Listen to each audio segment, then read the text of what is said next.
Thanks very much for staying with us. Time now for Eye on Africa with me, Georgia Calvin-Smith. Tonight, former Congolese Vice President Jean-Pierre Bemba has handed an 18-year sentence for the brutal abuses of his militia in Central African Republic. It's the toughest sentence and most high-profile conviction yet made by the ICC. Also, buses are torched and roads barricaded in riots over the ANC's choice of mayoral candidate.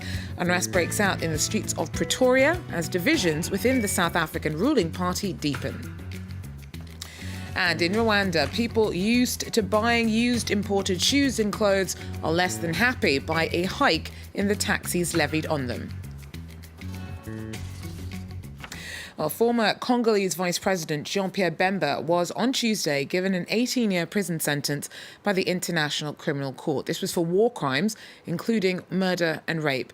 He was earlier found guilty of allowing his private army to brutally abuse civilians in Central African Republic from 2002 to 2003.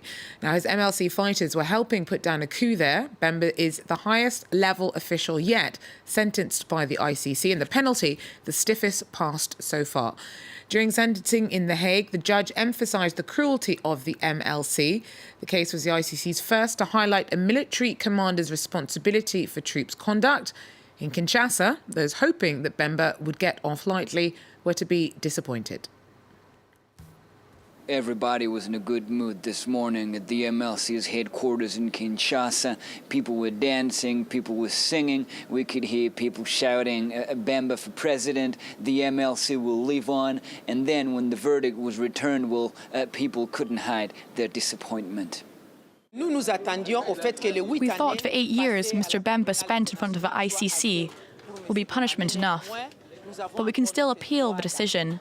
The ICC's justice is selective and discriminatory. They acknowledged that the main actors of the conflicts in Bangui were Mr. Patasse and Bozize, but they still focus their attention on Mr. Bemba. They can arrest him, but they will not stop his ideas and his vision. The MLC lives and will live on, even after Mr. Bemba. The former Congolese vice president has been sentenced to 18 years in prison by the International Criminal Court for a campaign of rape and murder in Central African Republic between 2002 to 2003. He will actually have to spend 10 years in prison because he already spent 8 years behind bars. At the time of the crimes, Jean-Pierre Bemba was not in Central African Republic. He was in neighboring DR Congo, just across the Ubangi River. And it is the first time that the International Criminal Court holds someone responsible for his subordinates' crimes. Well, there was more unrest in the streets of Pretoria on Tuesday as rival factions of South Africa's ruling party rioted over its choice for mayor of the capital. Protesters accused the ANC of ignoring their preferred candidate for the vote. Nicholas Rama has more. The unrest in Pretoria this Tuesday reveals the tensions within the ANC ahead of local government elections on August the 3rd. On Sunday, a member of the ANC was shot dead when factions clashed at a meeting. The protests erupted when the ANC named a mayoral candidate who was not nominated by the ruling party's regional branches. All what we see is protests against that decision. And yesterday around 8 o'clock, there was turmoil within the township, which I sensed could escalate for bigger things to come, like what we see today. The people are not happy with the decisions that our government is taking. So they must just sit down, resolve all the issues, do the right things, and they must put back Mr. Sputa where he belongs. Similar protests broke out earlier this month in Durban, the home province of President Jacob Zuma. Analysts say the ANC could lose power in some major cities. That's because of infighting, but also because of Zuma's problems. The head of the ANC was instructed by the Constitutional Court to reimburse more than 20 million euros after spending state money on his private home. And he's come under fire over allegations that a wealthy business family, the Guptas, has influenced some of Zuma's cabinet choices. Some news in brief now. At least 29 people were killed and dozens of others wounded in an explosion at an arms depot in Libya. It happened in Garibaldi after gunmen stormed a depot belonging to militia from Misrata. Hundreds of Eritrean asylum seekers protested against their government near Tel Aviv on Tuesday. The rally was held outside of the EU's mission in Israel and called in support of the UN's probe into the repressive regime. Earlier this month, investigators accused President Afewerki's government of crimes against humanity. And an Egyptian judge has overturned a government decision to hand over 2 islands in the Red Sea to Saudi Arabia. The initial agreement back in April, sparked protests against President Abdel Fattah al-Sisi, whose critics say that he's selling the territory in return for Saudi investment. Called Tiran and Sanafir, the islands can be used to control access to the Israeli port of Eilat. Well, 16 years since President Mugabe began evicting white farmers from their land, and very few are now left in Zimbabwe. Many who were kicked out headed elsewhere onto the continent to start rebuilding. Our correspondents went to one such community in Mozambique. He is settled along this road in central Mozambique, far away from his home in Zimbabwe. Bill Creswell wanted to plant tobacco. Instead, he ended up with a vegetable farm. He started on a couple of acres. Now he farms on 12 hectares. Step by step, his farm became profitable, but it wasn't easy. The land doesn't belong to us, so there's no title deed or anything like that that you can take to the bank and say, right, this is my title deed, and then borrow against that. Okay, so we haven't been able to get a loan from the banks. When he arrived in 2003, Shimoya was a very small town. But as the years went by, the city became a center for farmers. Today, there are even agricultural shops that supply equipment and seeds.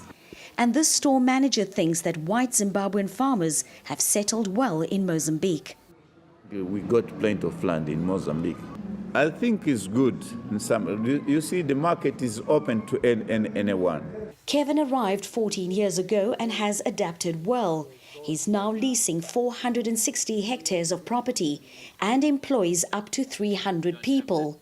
He's recently gone into seed production to diversify. Yeah, in fact, one of the main reasons why we were spurred into doing the production of seed was because we found it very, very hard and very, very expensive to find seed that could actually help us develop our properties from a commercial standpoint.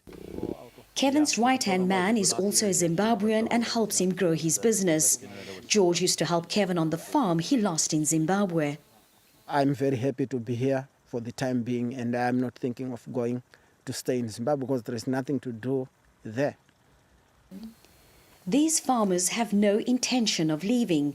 The future of their children now lies in Mozambique. Well, for next month, importers of used clothes into Rwanda will face a tax hike of 10 times of what it is today. It's all in a bid to support local industry, but many Rwandans are less than pleased by the move. Traditional cows, crisps manufactured locally. A made in Rwanda revolution is underway. Taxes on second-hand clothes imports are rocketing. The Commerce Minister defends the new policy. The main reason is to create the space for development of a local textile industry in Rwanda. Because when you have these second-hand products, all the country is doing in reality is to kill the textile industry. Rwanda's textile industry comprises thousands of self-employed tailors and just 2 big factories.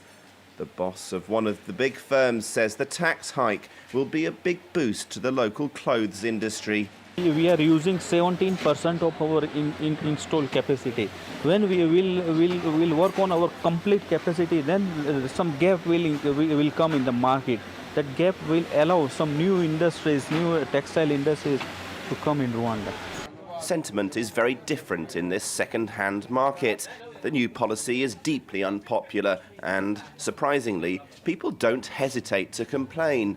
It's a country where open criticism of the government is unusual. Poverty will get worse and more people will not be able to afford clothes. People will have to go naked like in prehistorical times. It's not just traders who are unhappy. The problem with new clothes made in Rwanda is that the colors run when you wash them, and they are more expensive than second-hand clothes. Last year, Rwanda's textile imports reached $125 million, about a quarter of the value of used products. Second-hand clothes and shoes will be banned entirely in 2019. Well, that's it for Eye on Africa. Thanks for joining us, though. Do so again if you can. Take care.